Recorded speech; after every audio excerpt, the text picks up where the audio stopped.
¿Qué pasó con los alemanes capturados en el Frente del Este? No es ningún secreto que el Frente del Este, la invasión de la Unión Soviética, fue la perdición de la Alemania nazi. Nada pudo haber preparado a Hitler para lo que encontró en el Frente del Este.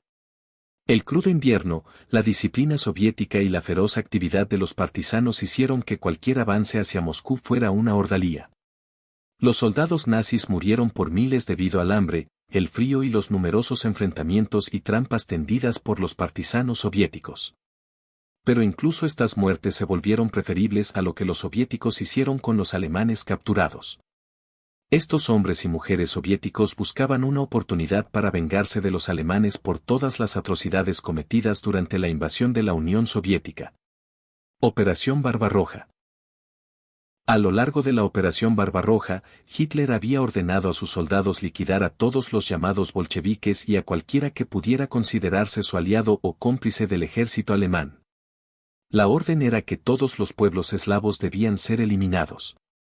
La guerra librada por Alemania contra la Unión Soviética fue una guerra de exterminio, muy distinta a cómo actuaron en el frente occidental y al trato dado a los franceses. Además, los alemanes recibieron órdenes de Hitler de aplicar una política de tierra quemada en su retirada. Con estas órdenes, los soldados nazis masacraron aldeas enteras y destruyeron pueblos, dejando solo muerte y destrucción a su paso. Pero cuando el Ejército Rojo comenzó a contraatacar, todas las acciones alemanas rápidamente se volvieron en su contra. Estas terribles acciones genocidas por parte de los soldados de Hitler quedaron grabadas en la imaginación colectiva de los soldados soviéticos. De hecho, no hizo falta mucha propaganda por parte de Stalin para demonizar a los alemanes. Muchos de los rusos que lucharon contra los nazis eran ellos mismos víctimas, con sus hogares destruidos y sus madres, hermanos y hermanas masacrados. El pueblo soviético, sin duda, soportó lo peor de la guerra, con más de 27 millones de personas muertas. Con todo este resentimiento y odio acumulado hacia los alemanes, los jóvenes soviéticos respondieron al llamado a las armas de Stalin para repeler a los alemanes, en lo que solo puede describirse como una pasión verdaderamente destructiva.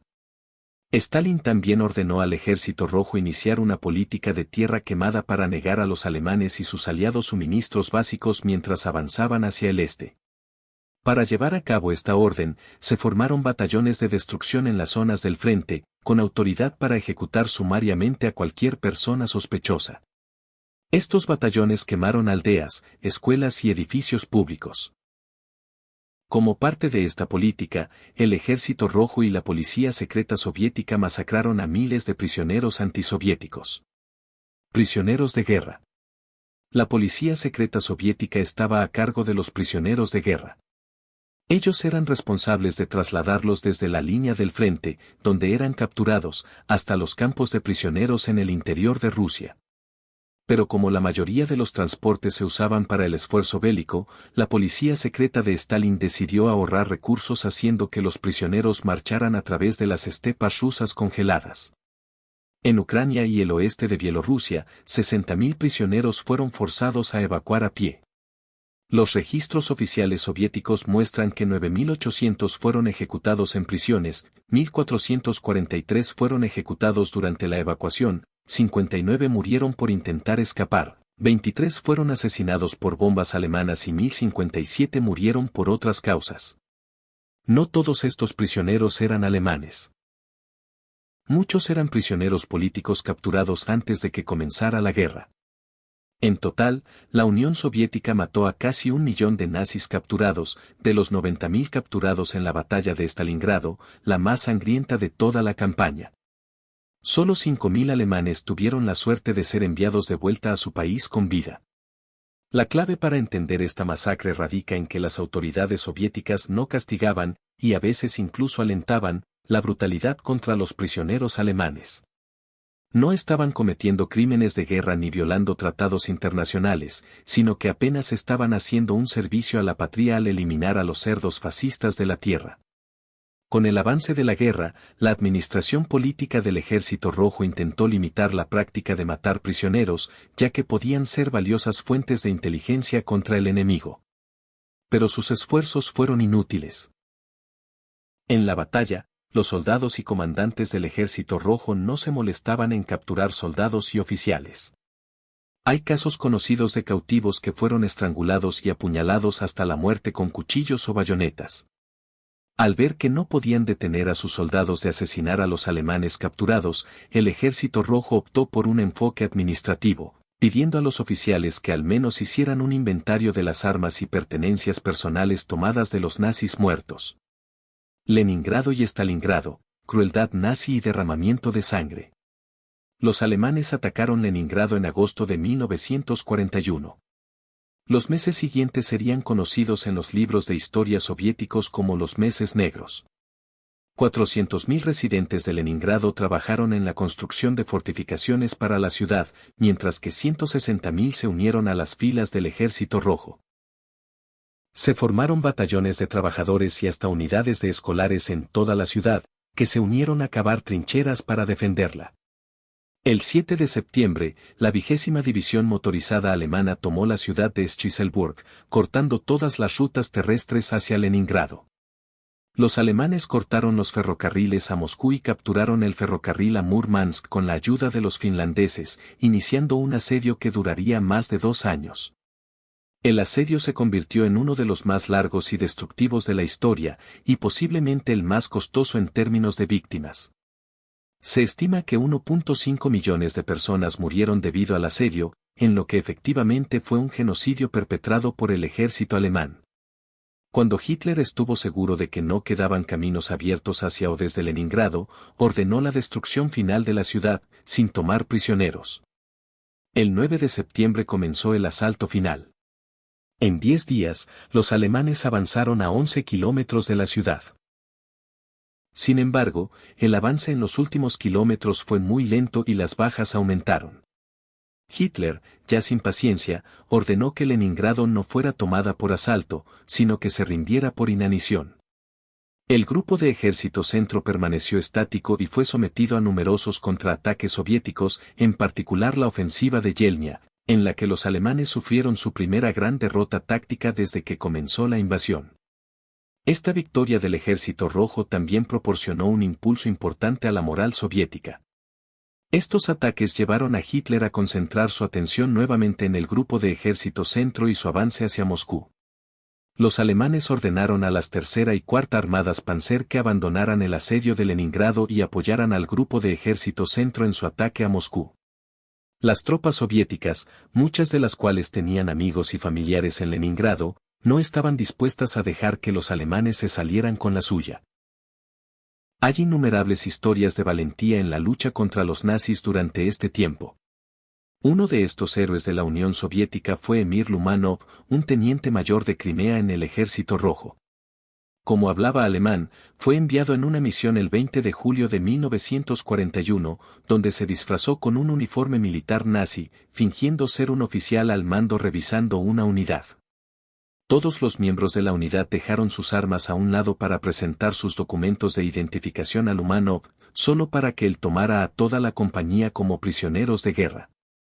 Como su misión consistía en dificultar el avance del ejército alemán y no había oficiales de alto rango que pudieran proporcionarle información valiosa, decidió que un escuadrón de soldados soviéticos ejecutara a los prisioneros disparándoles contra una pared de ladrillos. Un año después, comenzó la batalla por Stalingrado con un número de muertos similar tanto para los soviéticos como para el ejército atacante. Los alemanes enfrentaron muchos problemas para asegurar sus líneas de suministro, y la escala de destrucción significó que muchos de los soldados alemanes capturados por los soviéticos ya estaban medio muertos por el frío y la desnutrición. Esto se agravó cuando los prisioneros fueron obligados a marchar durante días hasta el ferrocarril más cercano y luego enviados a campos de recolección que eran poco más que recintos. La atención médica era mínima, las condiciones sanitarias inexistentes y la calefacción imposible. Entre el 3 de febrero y el 10 de junio de 1943, la mitad de los 27.000 internos en los campos habían muerto. 110.000 soldados del Sexto Ejército Alemán fueron capturados en las primeras etapas de la batalla por Stalingrado. Solo 90.000 llegaron a los campos de recolección y el 75% de ellos murió en el invierno de 1943. Las estimaciones escalofriantes muestran que de todos los alemanes capturados en 1941 y 1942, aproximadamente el 95% no sobrevivió hasta el final de la guerra. A principios de 1943, terminó el asedio de Stalingrado y más alemanes cayeron en manos soviéticas. Pero debido al asedio prolongado y los duros inviernos, estaban en peores condiciones que sus contrapartes de meses anteriores. Reunidos por el Ejército Rojo, a menudo eran despojados sistemáticamente de relojes, anillos, ropa, cinturones de cuero y botas a punta de pistola, y se cortaban dedos cuando los anillos no podían quitarse. Fueron trasladados a campos cercanos, pero estos eran a menudo poco más que recintos. Las marchas mismas cobraron muchas vidas. Las condiciones eran espantosas y muchos hombres murieron en las marchas hacia los campos o simplemente por la exposición a las heladas amargas, donde las temperaturas podían alcanzar los 50 grados centígrados bajo cero por la noche. El tifus era casi endémico y la comida escasa. Las deficiencias de vitaminas comenzaron a manifestarse en aquellos que sobrevivían lo suficiente, pero las tasas de mortalidad eran extremadamente altas. ¿Qué pasó con las mujeres alemanas? En manos de los aliados, 140.000 mujeres alemanas estaban vinculadas a las Fuerzas Armadas. Cuando estalló la guerra en 1939, estas consistían en 50.000 empleadas secretariales y 90.000 auxiliares. Para 1944, el número había crecido a 300.000. Operando bajo la ley militar, sus roles se expandían constantemente y podían encontrarse no solo dentro de Alemania, sino también en Polonia, Bielorrusia, los estados bálticos, la Francia ocupada, Yugoslavia y Grecia. Esto incluía a 8.000 mujeres trabajando en comunicaciones y 12.500 asignadas al ejército en el campo. Además, había aproximadamente 130.000 mujeres en la Luftwaffe, principalmente en roles secretariales y auxiliares, pero que cada vez más se usaban para operar baterías antiaéreas. En principio, era inusual encontrar mujeres alemanas en las líneas del frente y mucho menos tomarlas como prisioneras. Sin embargo, a medida que el régimen se volvía más desesperado, a las mujeres se les dieron pistolas para defenderse y, en los últimos días de la guerra, Hitler creó un batallón armado de mujeres. También había un número considerable de personal femenino de la Cruz Roja Alemana asignado a las Fuerzas Armadas que tenía derecho a protección bajo la Convención de Ginebra. En general, la política alemana había sido evitar que las mujeres de las Fuerzas Armadas cayeran en manos enemigas, y los comandantes locales eran responsables personalmente de su seguridad ante un peligro inminente. A partir del 30 de septiembre de 1944, todas las mujeres menores de 21 años fueron ordenadas a ser retiradas de los territorios ocupados, después de que algunas unidades femeninas fueran capturadas en Rumanía por los rusos. Las mujeres que cayeron en manos de los aliados fueron reunidas de manera similar a sus contrapartes masculinas. Cuando la guerra terminó, más de 100 mujeres parecen haber sido retenidas en los cuarteles del norte de Pilsen, donde se hicieron conocidas como los gorriones de Pilsen después de formar un coro para cantar para sus captores. Primero controladas por los estadounidenses, Pilsen fue entregada posteriormente a los rusos, y había cierta urgencia en encontrar una solución al problema de las prisioneras. La mayoría de ellas fueron liberadas sorprendentemente, pero después de una evaluación, una asistente de comunicaciones fue retenida porque había sido identificada como miembro de las SS. La mayoría de las mujeres, sin embargo, no estaban dispuestas a regresar a sus hogares en la zona de ocupación soviética por miedo a lo que podría pasarles a su regreso. No hay indicaciones claras de cuándo fueron finalmente liberadas y repatriadas estas mujeres, excepto que se asume que todas habían salido de los campos para finales de 1948. En los campos de internamiento soviéticos para prisioneros de guerra, el afeitado de cabezas era común y otras fueron encarceladas. Se estima que 200 mujeres fueron martirizadas en los últimos días de la guerra. Aunque no hay registros oficiales soviéticos, se cree que estas mujeres fueron torturadas hasta la muerte para hacerlas confesar su participación en crímenes de guerra alemanes. Las mujeres liberadas rápidamente también enfrentaron un futuro sombrío. La rápida liberación de algunas de estas mujeres significó que fueran atrapadas en la amplia y a menudo letal represalia llevada a cabo contra nazis. En los días posteriores al colapso del Tercer Reich, hubo un aumento de odios reprimidos contra los alemanes, especialmente cuando los hombres y mujeres soviéticos recordaban las crueldades sufridas en Leningrado y otros lugares. Las autoridades soviéticas a menudo miraban hacia otro lado cuando estas mujeres eran atacadas en las calles y apedreadas o golpeadas hasta la muerte por turbas enfurecidas de ciudadanos rusos. Liberación de los campos de concentración. Los macabros descubrimientos hechos por las compañías aliadas que liberaron los campos de concentración en el Tercer Reich hicieron que odiaran a los nazis con tal pasión que a menudo se producían matanzas.